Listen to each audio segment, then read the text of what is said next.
ஏப்பா இப்படி உள்ளுக்குள்ள ஒன்று வச்சுக்கிட்டு அப்புறம் நடக்கலேன்னு புலம்புறதை விட முயற்சி பண்ணி பார்ப்போம்.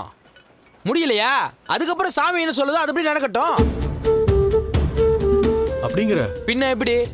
சரஸ்வதி தான் உன் பொண்டாட்டின்னு யார் முதல்ல சொன்னது? சாமி தானே. அதனால தானே உன் கல்யாணம் நின்று போச்சு. இப்போ எதுக்காக அவன் மனசுல இருக்கிறத நம்மளுக்கு தெரிய வச்சுச்சு? இந்த கல்யாணம் நடக்கணும் தானே. தமிழ் சாமி இதான் வழின்னு பாதையை மட்டும்தான் காட்டும். அந்த வழியா போய் போராடி ஜெயிக்க வேண்டியது நம்ம கடமை. அதை விட்டுட்டு சாமி நமக்காக கத்தி சண்டை கம்பு சண்டைலாம் போட்டு அந்த பொண்ணை தூக்கிட்டு வந்து கொடுக்குன்னு நினைக்கிறது தப்பு இல்ல? அப்போ இது சாமியோட விருப்பம்ன்றியா? பின்ன என்னப்பா, சாமி நினைச்சிருந்தா இந்த பக்கம் உனக்கு கல்யாணம் அந்த பக்கம் அவளுக்கு கல்யாணம் நடத்திருக்கலாம்ல. இல்லையே. அப்படின்னா என்ன அர்த்தம்? சாமி நமக்காக தன்னோட சித்து விளையாட்டை ஆரம்பிச்சிருச்சுன்னு தானே அர்த்தம்.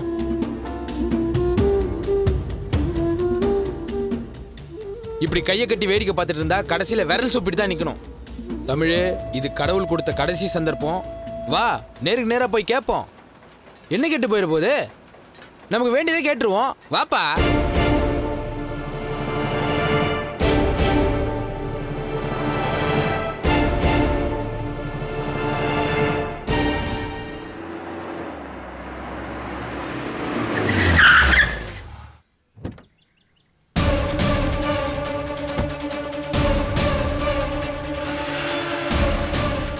என்ன அவசரமா அவர் சொன்ன? உள்ளவா.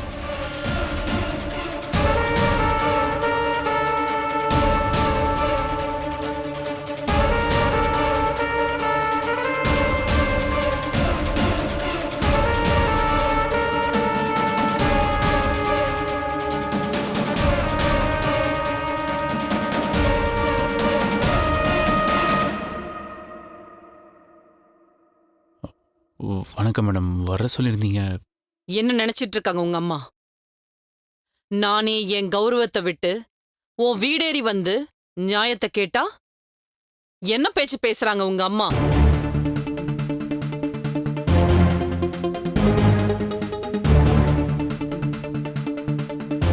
அங்க என்ன பார்வை? இங்க பார். நான் எவ்வளவு பெரிய மனுஷி. உன் வீடு தேடி வந்து உங்க அண்ணன் கல்யாணம் நடக்க ஐடியா கொடுத்தா இப்படிதான் எடுத்தறிஞ்சு பேசுவாங்களா உங்க அம்மா? உங்க அண்ணனுக்கு நடந்ததுக்கு அப்புறம் தான் உங்களுக்கு கல்யாணம் நடக்கணும்னா அது எப்ப நடக்கும்? என்ன பிஹேவியர் அது கார்த்திக்? என்ன கார்த்திக் பதிலே காணோம்? அவ்வளவு தூரம் உங்க அம்மா பட்டு பட்டுன்னு பேசுறாங்க. யாராவது நீயோ உங்க அப்பாவோ அண்ணனோ ஒரு வார்த்தை பேசுனீங்களா? பதில் சொல்லு கார்த்திக். உங்க அண்ணனுக்கு நடந்ததுக்கு அப்புறம் தான் உங்க கல்யாணம்னா இவ எத்தனை நாள் காத்துட்டு இருப்பா? அவனுக்கு என்னைக்கு நடந்து என் பொண்ணு எப்போ உன் வீட்டுக்கு வர்றது? அது வரைக்கும் நாங்க வேடிக்கை பார்த்துட்டு நிக்கணுமா? மா ப்ளீஸ் மா, கார்த்தி அட்லீஸ்ட் உட்கார வச்சு பேசுமா.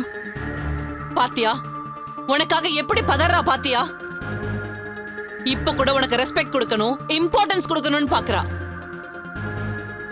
இவள உன் வீட்டுக்கு பொண்டாட்டியா கூட்டு போறத பத்தி உனக்கு எந்த அக்கறையும் இல்லல்ல? அது இல்லை மேடம், அம்மா இந்த விஷயத்துல உறுதியா இருக்கும்போது நான் என்ன பண்ண முடியும் மேடம்? ரொம்ப சிம்பிள்.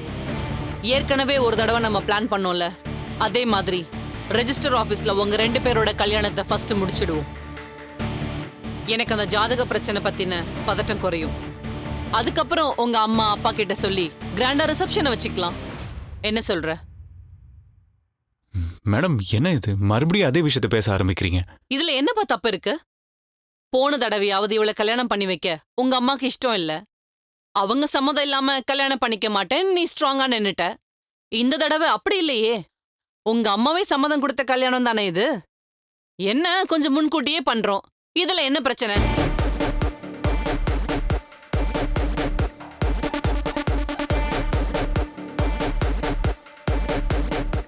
என்ன கார்த்திக் பதிலே காணோம்? மௌனம் சம்மதம் எடுத்துக்கிட்டு ஏற்பாடுகளை பண்ண ஆரம்பிக்கவா? சாரி மேடம், என்னை மன்னிச்சிருங்க. எங்க அம்மாவை மீறியெல்லாம் என்னால் வர முடியாது.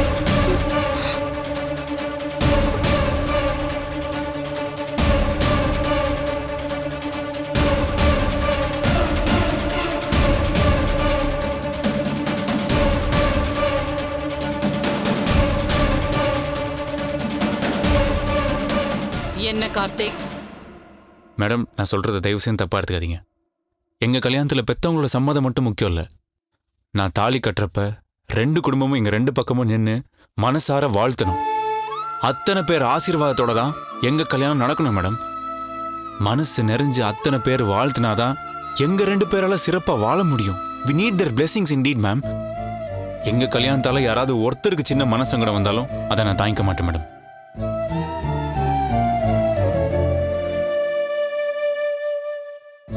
யாரோ ஒருத்தர் மனசு கூட வருத்தப்படக்கூடாதுன்னு நினைக்கிறவன் என்னை பெத்த அம்மா மனசு வருத்தப்பட்டா தாங்குவேன் மேடம். எனக்கு எங்க அம்மா முக்கியம் மேடம். எனக்கு அவங்க மனசார வாழ்த்துற வாழ்த்து ரொம்ப ரொம்ப முக்கியம். அவங்கள தாண்டி என்னால வர முடியாது மேடம். I'm sorry.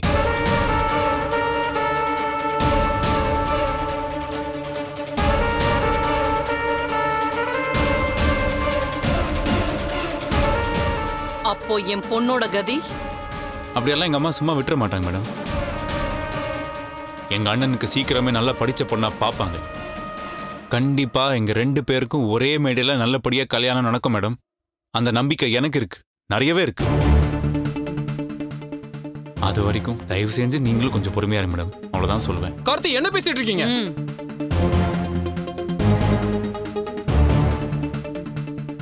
உங்க அம்மா வார்த்தை உனக்கு அவ்வளோ முக்கியமா போச்சு.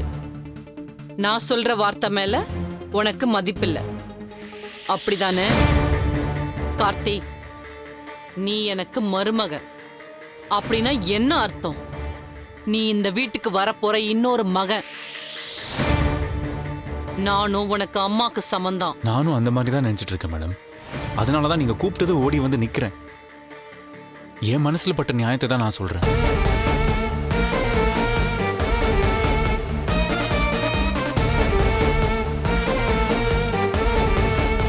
வசு, நம்பிக்கையோட இரு. என்னைக்கு இருந்தாலும் நீயும் நான் தான் கல்யாணம் பண்ணிக்க போறோம். அது ரொம்ப சீக்கிரம் நடக்கும். தைரியமா இரு, ஓகே?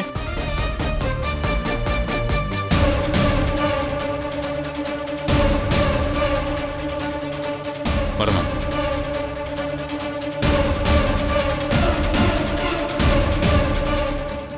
என்ன சத்தத்தையே காணோம்.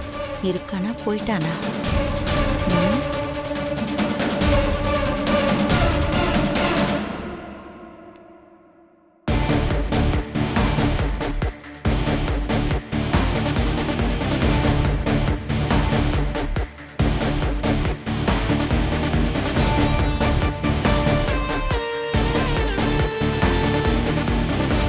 பாத்தீங்களா, புள்ள பூச்சி மாதிரி இருந்தவன் உங்க முன்னாடி என்ன பேச்சு பேசுறான்னு? சித்தி, அம்மா ஆல்ரெடி டிஸ்ட்ரெஸ்ல இருக்காங்க. நீங்க கொஞ்சம் பேசாம இருங்க சித்தி. மனசு எரியுதே பாப்பா, வயித்தெரிச்சல் தாங்க முடிய மாட்டேங்குது. அந்த கோதை சும்மா இல்லாம உங்க அம்மாவை உசுப்பி விட்டுட்டா. ஒவ்வொரு தடவையும் ஜெயிச்சு ஜெயிச்சு உங்க அம்மா வயித்துல நெருப்பள்ளி கொட்டிக்கிட்டு இருக்கா. அதை பாத்துக்கிட்டு சும்மா இருக்க சொல்றியா?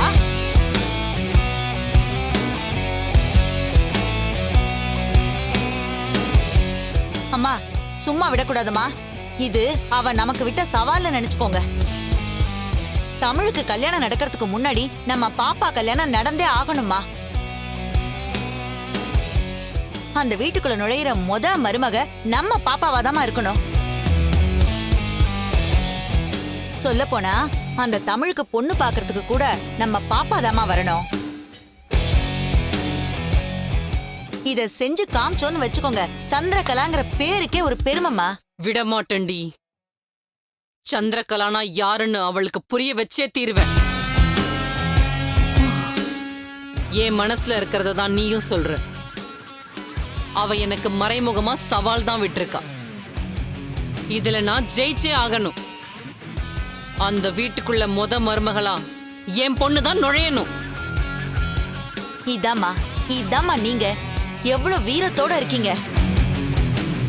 செய்யணுங்கிற வெறி வந்தா எவ்வளவு வேகமா கிளம்புறீங்க. பிளான் பண்ணுங்கம்மா, கரெக்டா பிளான் பண்ணுங்கம்மா. கோதையோட நடு மண்டையிலேயே அடிக்கணும். அவ எந்திரிக்கவே முடியாத அளவுக்கு அடிக்கணுமா. இந்த கார்த்தியை நம்பி எந்த பிரயோஜனமும் இல்ல. அவன் நம்ம வழிக்கு வரமாட்டான். இரும்ப காய்ச்சி பழுக்க வச்சு வளைய வைக்கிற மாதிரி அவனை தானா நம்ம குடும்பத்து பக்கம் வளைச்சு காட்டுறானா இல்லையான்னு பாரு. ஜெயிக்கிறதுக்கு நான் எந்த எக்ஸ்ட்ரீமுக்கும் போவேன். இனிமே பாரு என்னோட ஆட்டத்தை. இதுல நான் ஜெயிச்சு காட்டுறேன். அது சூப்பர் மேடம். இதுதான் நான் எதிர்பார்த்த சந்திரகலா மேடம். மேடம் டென்ஷனா இருக்கீங்கல்ல, என் கையாலே உங்களுக்கு நான் காஃபி போட்டு எடுத்துட்டு வரேன் மேடம்.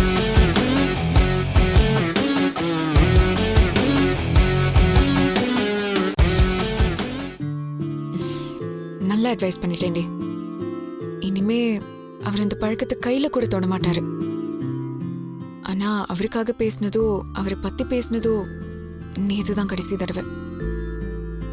இனிமே அவர் நினைப்பு கூட மனசுல இருக்க கூடாதுன்னு தொடச்சிட்டேன். நிஜமாவே தொடச்சிட்டியாடி? உன்னால தொடக்க முடிஞ்சுதா?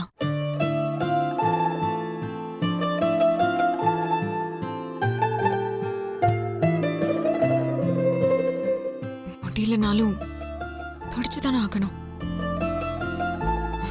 அவ்வளவுதான். இனிமே இதை பத்தி பேசாத. ஏய் அண்ணா, செல்லங்களா, அப்படியே பேசிக்கிட்டே இந்த பூவை கட்டுங்க. உதிரி பூ வித்துட்டு வந்தா வாசனையா இருந்துச்சு, வாங்கி வச்சேன். பேசிக்கிட்டே கட்டிடுங்க.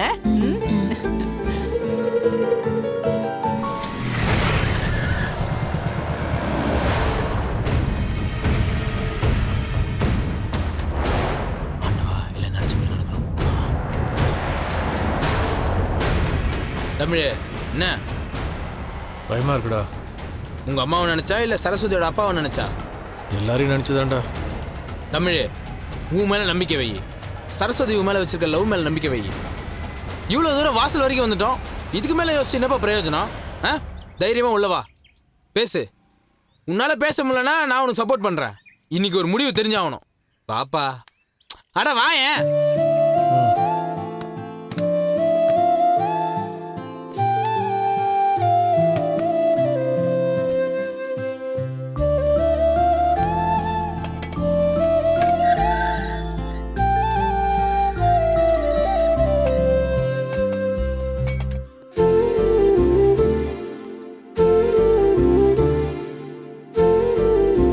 ஆமாப்பா, என் நெக்ஸ்ட் ப்ராஜெக்ட் இதான். அப்படியா? டீம்மேட்ஸ் கூட பிளானிங்லாம் போயிட்டு இருக்கு. சார் வணக்கம் சார்.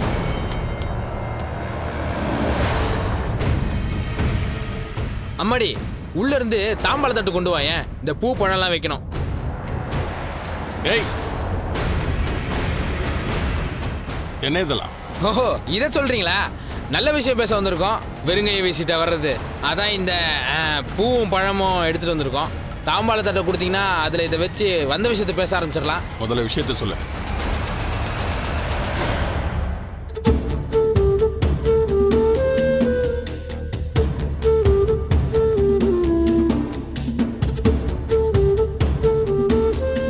தம்பி, என்னப்பா ஏதோ சொல்லணும்னு சொல்லிட்டு வந்து இப்படியே சும்மா நின்னா எப்படி? விஷயம் என்னன்னு சொல்லு. சொல்கிறோம். எனக்கு சுற்றி வளைச்செல்லாம் பேச தெரியாதுங்க. நேரடியாகவே விஷயத்துக்கு வந்துடுறேன். ஏய், தமிழோட குரல் மாதிரி இருக்கு. நான் போய் பார்க்கறேன்.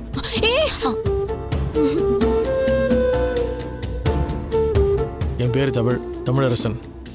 நான் நல்ல கௌரவமான குடும்பத்திலேருந்து வரேன்.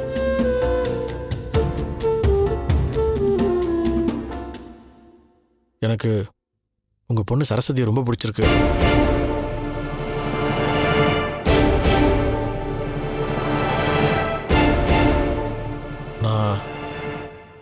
நான் அவங்கள மனசார விரும்புகிறேன்.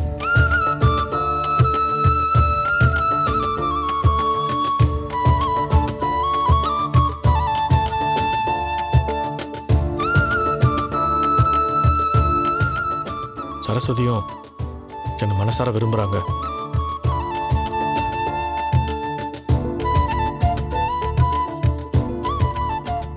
பெரியவங்க நீங்கள் தான் எங்களுக்கு கல்யாணத்தை பண்ணி வைக்கணும்.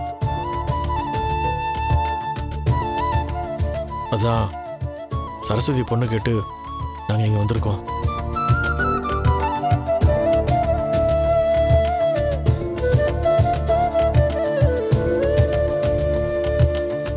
என்ன சொல்றீங்க?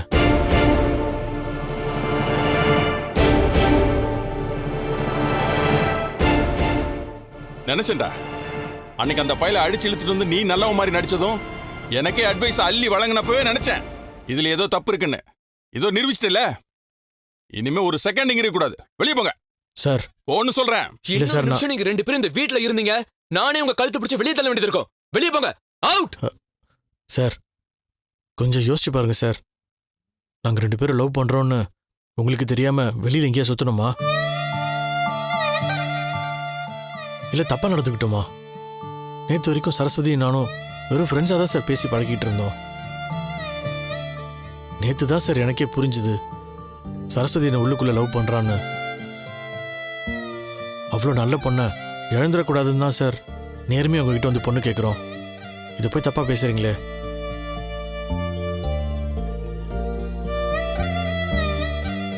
எதுடா தப்புல? கல்யாணம் நிச்சயமான பொண்ண படியேறி வந்து பொண்ணு கேக்குற? உனக்குள்ள எவ்வளவு திமிரு இருக்கணும்? இதுல நீ செய்யறது தப்பு இல்லைன்னு வேற வாதாடுறியா?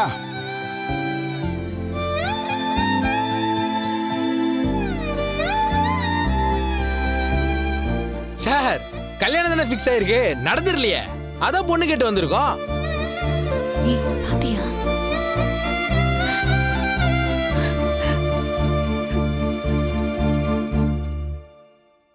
இதுக்கு மேல ஒரு வார்த்தை பேசுன கொன்னுடுவேன். அன்னைக்கு நீ வந்து பேசினப்ப தெரியும்டா உன் மனசுக்குள்ள ஏதோ பொறுக்கித்தனம் இருக்குன்னு. நல்ல வேலை என் பொண்ணு உன்னை காதலிக்கல, நீயா அவ காதலிக்கிறதா நினைச்சு பொண்ணு கேட்டு வந்து நின்னுட்டு இருக்க. இந்த பாரு, என் கோவம் எல்லாம் மீறதுக்குள்ள வெளியே போயிடு. வெளியே போங்க சார். இப்ப நீங்க 2 பேரும் வெளியில போகல, நான் போலீஸை கூப்பிடுவேன். வெளியில போங்க, இல்ல மரியாதை கெட்டுரும். தம்பி அவசரப்பட்டு வார்த்தையை விட்டுறாதீங்க சார். தமிழ் ஒன்றும் ஒன் சைடா சரஸ்வதியை லவ் பண்ணல. சரஸ்வதிக்கும் தமிழ் மேல தீராத காதல் இருக்குது.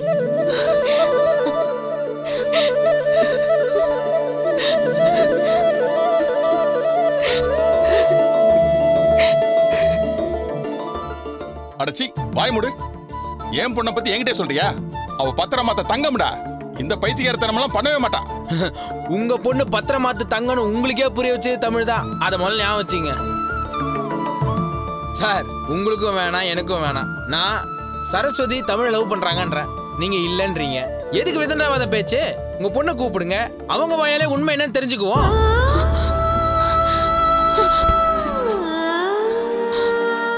அதுக்கு அவசியமே இல்ல. எல்லாம் என் பொண்ணுகிட்ட தெல்ல தெளிவா கேட்டதுக்கு அப்புறம் தான் இந்த கல்யாணத்தையே முடிவு பண்ணேன். எனக்கு யாரு மேலேயும் லவ் இல்ல. நீங்க யார கைய காட்டுறீங்களோ கல்யாணம் பண்ணிக்கிறேன்னு அவ சொன்னதுக்கு அப்புறம் தான் ஏற்பாடு பண்ணேன். எவனோ சொல்றதுக்குலாம் என் பொண்ணை கூட்டு விசாரிக்கணும்னு அவசியம் இல்ல. நீ முதல்ல வெளியே போ. அப்பா இவங்க கிட்ட என்னப்பா பேச்சு? இப்பவே இவங்க 2 பேரும் கழுத்து பிடிச்சு வெளியே தம்பி பெரியவங்க பேசிட்டு இருக்கோம்ல, அடக்கி வாசி.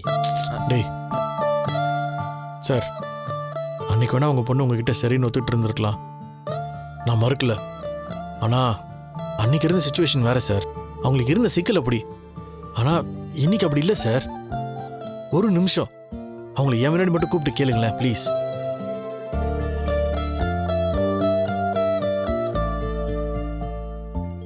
ஏன்பா ஏன் இப்படி பண்றீங்க? உங்களுக்கு எல்லாம் மனசாட்சின்னு ஒண்ணு இருக்கா இல்லையா? நல்ல குடும்பத்து பையன்னு வேற சொல்றீங்க. இப்படி கல்யாண நிச்சயமான பொண்ணை கேட்டு படியேறி வரீங்களே, இது நியாயமா? மேடம் இதுல என்ன தப்பு இருக்கு? நிஜமாவே உங்களுக்கு புரியலையா? ரோட்ல வரவன் போறவன் இத பாத்துட்டு மாப்பிள்ளை வீட்டுல போய் தகவல் சொன்னா எங்க குடும்ப கௌரவம் என்ன ஆகுறது, என் பொண்ணோட வாழ்க்கை என்ன ஆகுறது?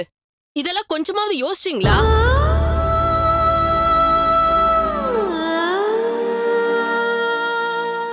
மேடம் ப்ளீஸ் தயவு செஞ்சு தப்பா நினைச்சுக்காதீங்க. நான் வெறும் நல்ல குடும்பத்துல இருந்து மட்டும் வரல. எனக்கு ஒரு தங்கச்சி இருக்கா. நான் நல்லா யோசிச்சு பார்த்து தான் உங்க வீட்டு படியேறி வந்து பொண்ணு கேட்டுட்டு இருக்கேன். இந்த கேள்விக்கு மட்டும் பதில் சொல்லுங்களேன். உங்க பொண்ணு ஒருத்தனை மனசுல நினைச்சுக்கிட்டு இன்னொருத்த கூட வாழ்ந்தா அது நல்லா இருக்குமா? அப்படி வாழ்ந்தா அவங்க வாழ்க்கை நல்லா இருக்காது, என் வாழ்க்கையில் நிம்மதி இருக்காது.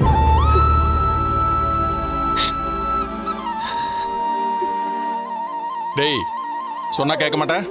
பொறுமை சார், கொஞ்சம் பொறுமையா இருங்க. இப்ப மட்டும் நீங்க சரியான முடிவு எடுக்கலன்னா 3 பேரோட வாழ்க்கை நாசமா போயிடும். சரஸ்வதியோட வாழ்க்கை, என் வாழ்க்கை, சரஸ்வதி கட்டிக்கு போற பையனோட வாழ்க்கை. வீண் பிடிவாதம் பிடிக்காதீங்க சார். யார் வாழ்க்கையும் கெட்டு போக போறதில்ல. எங்க பொண்ணு வாழ்க்கையை எப்படி காப்பாத்தணும் எங்களுக்கு தெரியும். நீங்க முதல்ல கிளம்புங்க. குடிகார பயலெல்லாம் வீடேறி பொண்ணு கேட்டு வந்துட்டானுங்க. சார் ஏன் சார் நீங்க எப்பவுமே இப்படிதானா? யார் எது சொன்னாலும் நம்பிடுவீங்களா? உங்க பொண்ணை சொன்னாலும் யார சொன்னாலும் கண்ணை மூடி நம்பி தையதாக்கன்னு குதிப்பீங்களா? அன்னைக்கு குடிச்சது நானு, தள்ளாடிட்டு இருந்த என்ன கைத்தாங்களா கூட்டு போனது தமிழ். இப்போ நீங்க கேபுக்காக ஒயின் ஷாப் பண்ண நிக்கிறீங்கன்னு வச்சுக்கங்க, உங்களுக்கு குடிகாரன்னு சொன்னா நீங்க ஏத்துப்பீங்களா? டேய் சும்மாறா. இன்னொரு முக்கியமான விஷயம் சார், நான் குடிச்சதா நீங்க நம்பி சரஸ்வதி கிட்ட சொல்லியிருக்கீங்க. அவங்களும் உனக்கு ஃபோன் பண்ணி அட்வைஸ் பண்ணியிருக்காங்க. இதுலேயே புரிஞ்சிக்கலையே சார் அவங்க என் மேலே எவ்வளோ லோ வச்சிருக்காங்கன்னு. இப்படி ஒரு நல்ல பொண்ணை நான் மிஸ் பண்ண முடியுமா சொல்லுங்க? அதான் சார் உங்க வீட்டுக்கு வந்து பொண்ணு கேட்குறேன். தப்பு பண்ணிட்டேன். நான் நேத்து அவருக்கு கால் பண்ணிருக்கவே கூடாது. முட்டாளா இருந்திருக்கேன். இதுல என்னடி தப்பு? நீ ஃபோன் பண்ணதுல உன்னோட லவ் அவருக்கு புரிஞ்சிருக்கு. இப்ப அவரோட லவ் உனக்கு புரியுது. இதுல என்ன தப்பு இருக்கு? கல்யாணம் ஃபிக்ஸ் ஆயிடுச்சு மின்னல். இதுக்கு மேல இப்படி பண்றது எல்லாமே தப்புதான். ஏய்